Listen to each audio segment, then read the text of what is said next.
ಟುನ್ ಟುನ್ ಪಕ್ಷಿ ಪಾರಿವಾಳ ಹತ್ರ ಹೋಗುತ್ತೆ. ಅದು ನೋಡುತ್ತೆ, ನಿಜವಾಗ್ಲೂ ಪಾರಿವಾಳ ಚೆನ್ನಾಗಿ ಸ್ವೆಟರ್ ಹಾಕ್ತಾ ಇರುತ್ತೆ.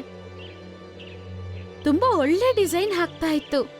ಮತ್ತೆ ಅವಳು ಮಾಡಿರುವ ಸ್ವೆಟರ್ ಚಳಿಯಿಂದ ಅವಳನ್ನ ಕಾಪಾಡುತ್ತೆ.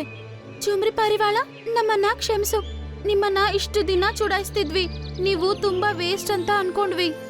ನನ್ಗೋಸ್ಕರನು ನೀವೊಂದ್ ಸ್ವೆಟರ್ ಮಾಡ್ಕೊಡ್ತೀರಾ? ಆಹಾ, ಯಾಕ್ ಮಾಡಲ್ಲ?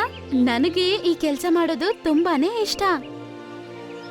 ಜುಮ್ರಿ ಪಾರಿವಾಳ ಸ್ವೆಟರ್ ಎಲ್ಲ ಹಾಕೋದ್ರ ಬಗ್ಗೆ ಪೂರ್ತಿ ಕಾಡಲ್ಲೆಲ್ಲ ಚರ್ಚೆ ಮಾಡ್ತಿದ್ರು. ಎಲ್ಲರೂ ಅದ್ರತ್ರ ಸ್ವೆಟರ್ ಮಾಡಿಸ್ಕೋಬೇಕು ಅಂತ ಅನ್ಕೊಂಡ್ರು.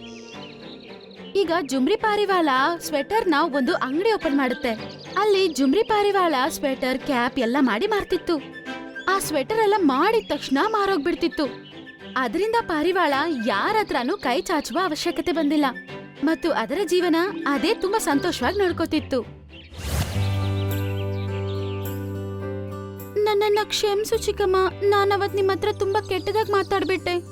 ಆದ್ರೆ ನೀವು ಸ್ವೆಟರ್ ತುಂಬಾ ಚೆನ್ನಾಗಿ ಮಾಡ್ತೀರಾ. ನನ್ಗೂ ನೀವು ಹೇಳ್ಕೊಡ್ತೀರಾ? ಹಾ, ಖಚಿತವಾಗ್ಲು ನಿನಗೂ ನಾನು ಹೇಳ್ಕೊಡ್ತೀನಿ. ನೀನು ನಿನ್ನ ಮನೆಯಲ್ಲಿ ಸ್ವೆಟರ್ ಮಾಡ್ಕೋಬಹುದು. ಜುಮ್ರಿ ಪಾರಿವಾಳ ಪಕ್ಷಿಗಳಿಗೆ ಸ್ವೆಟರ್ ಹಾಕೋದೆಂಗೆ ಅಂತ ಹೇಳ್ಕೊಡುತ್ತೆ ಮತ್ತು ಪಾರಿವಾಳ ಸಹ ಸ್ವೆಟರ್ ಹಾಕಿ ಮಾರ್ತಾ ಇತ್ತು.